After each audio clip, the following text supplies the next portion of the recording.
Hi friends, எல்லோருக்கும் வணக்கம். Welcome back to our channel. இன்றைக்கி இந்த வீடியோவில் கோகோனட் பன்னீர் மசால் எப்படி செய்கிறதுன்னு தான் பார்க்க போகிறோம்.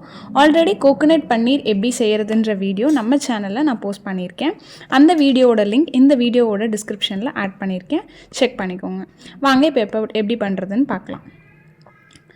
ஃபஸ்ட் ஒரு கடாயில் நம்ம ஆயில் ஆட் பண்ணிக்கலாம்.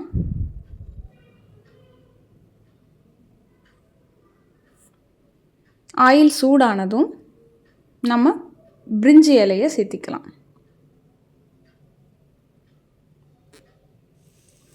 கூடவே நம்ம இஞ்சியும் ஆட் பண்ணிக்கலாம். இப்போது நம்ம சின்ன வெங்காயம் ஆட் பண்ணிக்கலாம். இது எல்லாத்தையும் சேர்த்து நம்ம ஃப்ரை பண்ணிக்கலாம் ஒரு 2 to 3 minutes.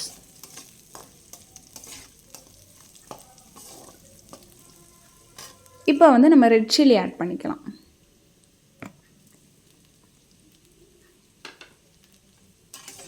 இதையும் நம்ம நல்லா ஃப்ரை பண்ணிக்கலாம்.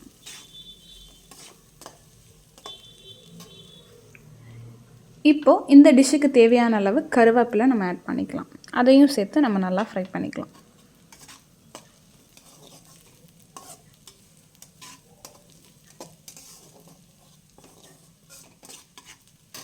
இப்போ நம்ம கொஞ்சம் பெப்பர் தூள் ஆட் பண்ணிக்கலாம். இதையும் சேர்த்து நம்ம நல்லா மிக்ஸ் பண்ணிக்கலாம்.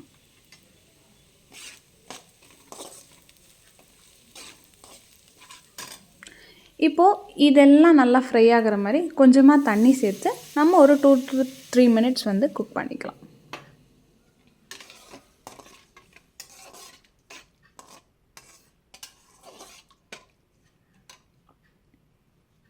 இப்போ நல்லா அந்த தண்ணியெல்லாம் குக் ஆனதும் நம்ம இந்த டிஷ்ஷுக்கு தேவையான அளவு சால்ட் ஆட் பண்ணிக்கலாம்.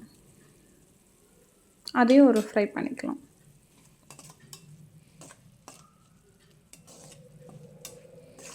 இப்போ கொஞ்சமாக நம்ம சுகர் ஆட் பண்ணிக்கலாம்.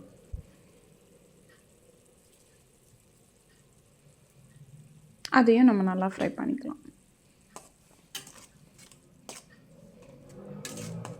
இப்போ இது நல்லா கொதித்ததும் நம்ம கோகோனட் மில்க் ரெடி பண்ணி வச்சுருக்கோம் இல்லைங்களா, அதை நம்ம உள்ளே சேர்த்துக்கலாம். இது நம்ம எடுக்கிற ஃபஸ்ட்டு மில்காக இருக்கணும். ரொம்ப வாட்ரியாகவும் இல்லாமல் ரொம்ப திக்காகவும் இல்லாமல் ஒரு மீடியம் கன்சிஸ்டன்சியில் இருக்க மாதிரி பார்த்துக்கோங்க.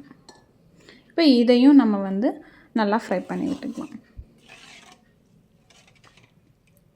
இது கொதிக்கட்டும். மீன்வைல் நம்ம கோகோனட் பன்னீர் டோஸ்ட் பண்ணி எடுத்துக்கலாம்.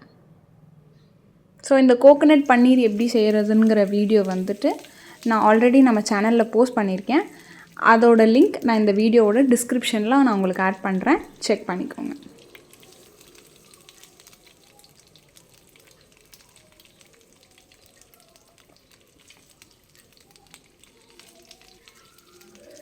ஸோ இந்த கோகோனட் பன்னீரை நம்ம ஒரு 2 to 3 minutes குக் பண்ணிக்கலாம். நல்லா ஒரு கோல்டன் ப்ரௌன் வர மாதிரி.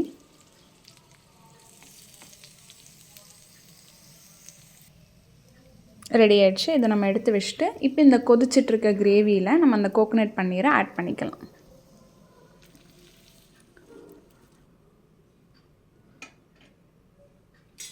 நம்ம பன்னீர் ஆட் பண்ணதுக்கப்புறம் கொஞ்சம் ஸ்லோவாக ஃப்ரை பண்ணோம். பிகாஸ் அந்த பன்னீர் பிரேக் ஆக சான்சஸ் இருக்குது.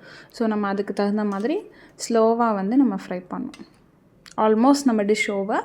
ஸோ இப்போ நம்ம கொத்தமல்லி கார்னிஷிங்க்கு ஆட் பண்ணிக்கலாம்.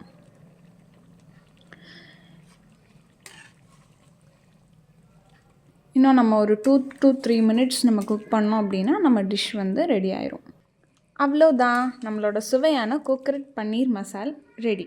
நீங்களும் இது எப்படி இருந்துச்சுன்னு ட்ரை பண்ணி பார்த்துட்டு எனக்கு கமெண்ட்ஸில் சொல்லுங்கள்.